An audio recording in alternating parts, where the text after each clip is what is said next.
bannange tubeere n'ettaka ate tulikuume bulungi for the future generation.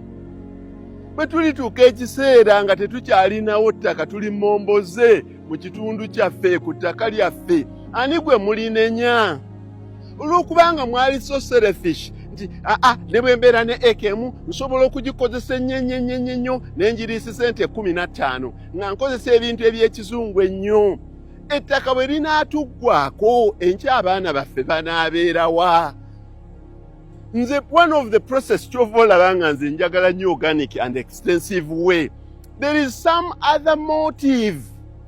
Kuba ettaka tujja ddikuumiraawo nga lyereere, bajja dditwala balitubbako. Nze ndikuuma nga liri productive buli lunaku ndigendako ne tutemamu ebisagazi ne tukola tutya. Oyo omusajja yeefulukuta yali badde azimba apartments eri n'aba nga awummudde. Ettaka lyaffe bwe tutalikozese ne ligenda, abaana baffe balibeera ku ki gye bujja mu maaso. Eno message si nti buli muntu asobola okubeera n'amataka amanene bwe gatyo asobola okugaprotectinga. Abantu abalala bambi temulina chance y'amataka gano amanene, abamu tebaagifuna, abamu mukyali bato nnyo. Naye I want to assure you nti nze mpita mu bifo bingi nnyo n'ensisinkana ng'abantu balina amataka gaabwe amanene naye nga tebagakozesa. Ekintu kiri kimu ekyakwata mu bwongo bwabwe nti ettaka olifunamu ssente ng'olitunze, so si kulikozesa. Get my message clearly. I'm intensively utilizing this land of mine as a process of land preservation and creation of wealth. Kyova olaba obwangu bwange tebutambulira nnyo mu bintu by'amangu nnyo.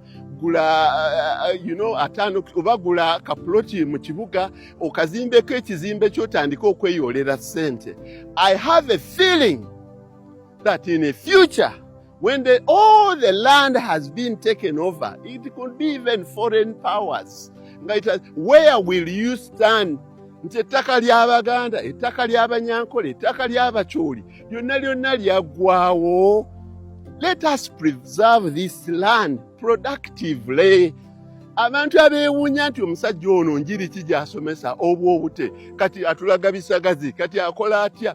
Please get a deeper meaning of the message.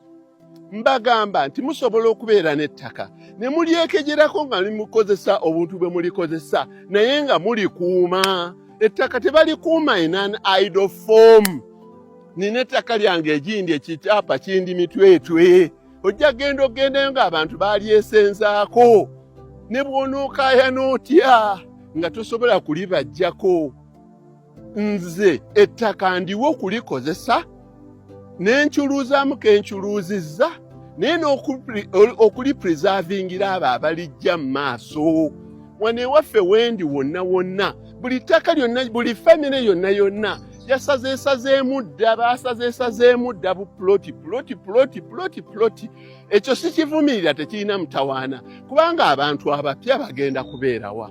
But when shall we ever have land, substantial land that can be economically utilized? Nga tumaze okusalaasalamu obulere. Abantu abamu Katonda baabasobozesezza mukuume ettaka lyammwe naye nga mulikozesa. Omugigi ogujja gusobole okusangawo okwo nga wakyaliwo ettaka ery'ekika kyammwe, ery'ekijja kyammwe, ery'eggwanga lyammwe nga mulirina.